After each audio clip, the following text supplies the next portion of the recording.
Wednesday, October 30th. Yep, it's that time of the year again, when hundreds of little people trespass on our property and we aren't legally allowed to shoot them. Normally, I would be excited. All the free candy, late night horror movies, haunted houses. Well, this year, I'm not. You're too old to engage in the youth centered activities. You should be given back to the younger generation, Greg. My mom banned me from trick or treating. Rightfully, I protested her decision, but mom threatened to leave me in the woods again. So now I'm forced to hand candy out. Ugh. But trick or treating isn't the only reason I'm not excited for this Halloween, because this year's Halloween is on a Thursday, meaning I have school tomorrow. So mom's still not gonna let me play video games, which really sucks because I am loving this new game I got. It's called Dead by Daylight. It's a pretty interesting game. On one side, you play as the survivors and try to escape the game, and on the killer's side, you just try to kill everyone. That's a very simple way of explaining it. Anyway, I'm really bummed out because I'm kind of addicted.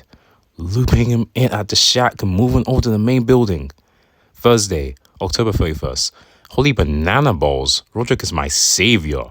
So you know how yesterday mom told me I had to help hand out candy? Yeah, Roderick bailed us out by shoving Manny into a pumpkin. Roderick then told Manny that he would have to give Roderick candy from inside the pumpkin whenever he stuck his hand in.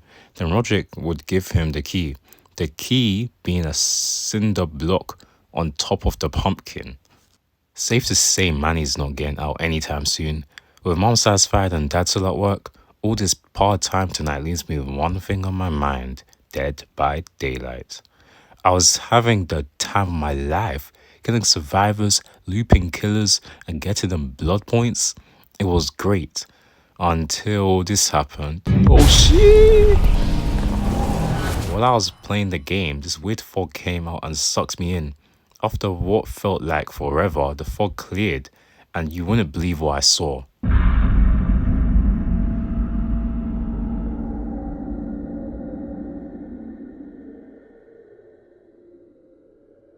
I was in Dead by Daylight.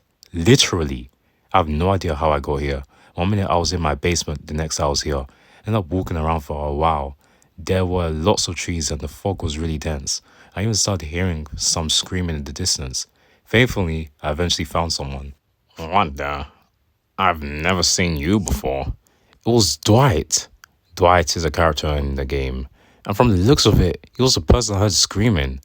As I introduced myself, Dwight said that we should get working on the generator. If you don't know how DBD works, I'll explain it more thoroughly this time. 1. Survivors need to complete 5 generators. 2.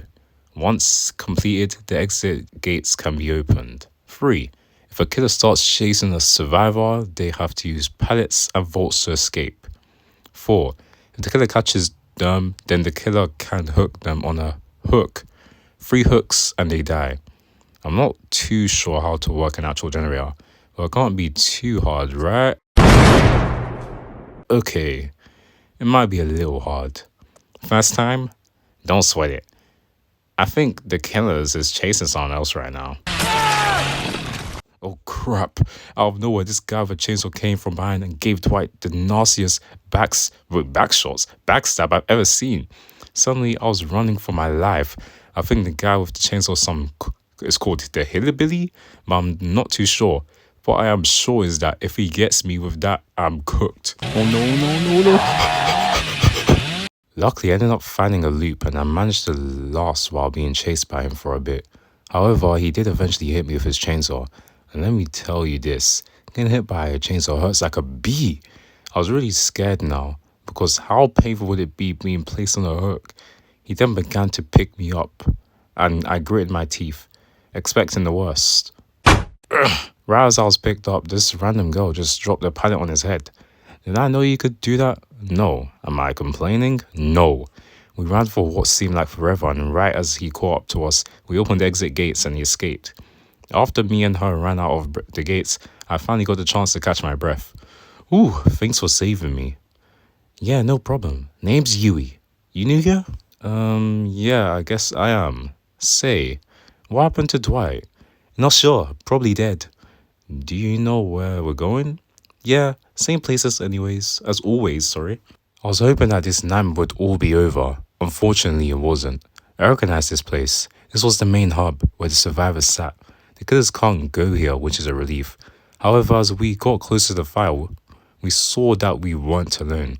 Witch, burn thy witch. To hell with thee. Oh, thank goodness, normal people. Some random European guy was yelling at some goth girl. I've never been to Europe, but I guess this is what the people there are like. We got them to stop arguing and then asked them who they were. And this is what they told us. The goth's name is Sable.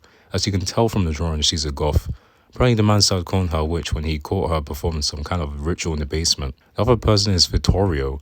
Apparently he's from the 13th century. I'm actually a little worried now, because if all European people are like this, then I am not going to enjoy our trip to Venice next year. After our introductions were over, we just kind of sat around for a while.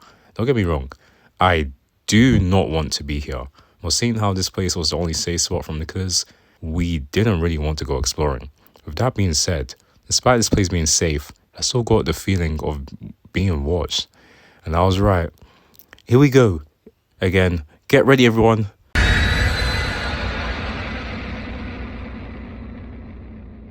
Once again, I was alone, but this time more confident knowing what was happening. My current objective is simple: survive the trials and escape this nightmare. And maybe bang the goth? I don't know, I'm not quite sure yet. Anyways, I found a gen relatively fast and got to work. I think I was about halfway done when I saw something in the corner of my eye. The freaking demon started chasing me. Whoa! After a while, the guy gave up and wandered off to find someone else. I wasn't really close to anything useful, so I decided to search for a chest. But what was inside shocked me. That was odd. I thought only one item could spawn in the chest. I better hang on to this key just in case. It was then when I reunited with Yui. She said that they'd managed to complete 3 generators, but both she and Sable had been hooked once already, and Vittorio had been hooked twice. She told me to bodyguard Vittorio so he wouldn't die, so I did. And after being with him alone for more than 5 minutes, I could already tell that it was going to be a long day. When me and Die Witch were together, we encountered a man with a pyramid for a headed. Too short, then she exclaimed, "Gyat." What does that mean? After that conversation, things went surprisingly smoothly. But as you can tell from my style of writing, whenever something good happens, I immediately follow with either but, however, until, or right as. Right as we finished the generator, that demon-looking guy showed up again, but this time he looked peed. We instantly started to book it, and we actually managed to find a pallet on the map, or at least Vittorio did. Vittorio, you asshole! Luckily, I managed to dodge out of the way at the last second, and thankfully, Vittorio didn't. God, great Caesar's ghost! Now I was debating whether or not to save him, but I quickly realized others would be mad at me if I didn't, so reluctantly, I saved him. Oh, you because of my colloquial. I have zero clue what he just said. Dad couldn't have twiddled his thumb any longer. Shut the flip up. While Men and Vittorio were doing that, Yui and Sable got the rest of the gens done, and shortly thereafter we escaped. Once again, we ended up exactly where we started, although I have made some progress in getting out of here. At least I think I've made some progress. Hey, do you guys know what this key is? No clue, never seen it. Daya has no idea. I guess from their response, I'm not going to find any information from them. I'll take a break from writing. Talk to you later. We've had a few matches since I've last written in this, and not too much has happened. We've had a few close calls. A most difficult one involving Sable. Ooh, me want a key.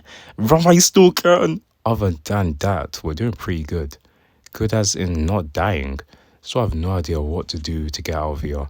But I have a feeling it has to do something with the key. It's like a gut feeling, you know. Just then, the fog rolled up. We all prepared for the next match. But little did we know, it could have been our last. The match started off pretty rough as Yui was instantly injured. Yui had stepped in the bear trap. That meant we were facing the trapper, the mascot of the game. We didn't manage to get her free though, but things instantly started to get more intense. He started chasing after Yui. and the rest of us started working on gens. But even so, this match was tough. Every few minutes, someone was getting hooked. By the time we completed 2 gens, everyone had been hooked, me being the last one. Remember when I said that I feared the pain of being on the hook?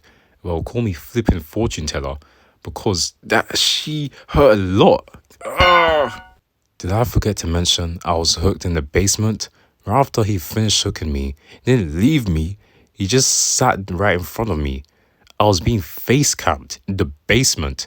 If you don't know, against a trapper, this is one of the worst scenarios possible. While I was down there, I heard the sound of exit gates being powered, so at least my teammates are doing something, which honestly, these guys have been goats since the start. Props to them. It was then the rescue effort began. Come at me, big guy. What? You expecting a kiss or something? Yeah, I guess it was just a pipe dream. I quickly ran out of the basement, being careful not to step in any more bear traps. However, it was super hard because he had trapped the whole basement. Then the unthinkable happened. Oh! I stepped in one of those bear traps. Is this the end? Am I actually about to die? I tried my best to break out, but I just couldn't. I'm sorry, Yui, Sable, Vittorio. I'm sorry I couldn't keep my promise. I could hear his footsteps getting louder and louder. I closed my eyes and accepted my fate. Vittorio, what are you doing? You're on death hook. Yeah, Dai knows. You can't fight him. You'll die instantly. Dai accepts his fate. I've been searching for that key forever. Years of research to understand it. So I tried to kill you, but Dai realized you needed some more. I'm getting too old for this. Then with a flick of his hand, he did some kind of magic, and the key started glowing. Right before I could say anything, he shouted at me to run. You're not a bad guy after all, Vittorio. With the second chance Vittorio gave me, I instantly started searching for a hatch. It's a way to escape besides the exit gates. I ran around for what felt like forever. A couple of times I was almost spotted by a trapper. I think he was looking for it too. I'm guessing he was also looking for that hatch as well. If he closes it, then the probability of me getting out of here alive is practically zero. Then, in the corner of my eye, I saw the hatch. What? This better not take more than 7 minutes. Is yours?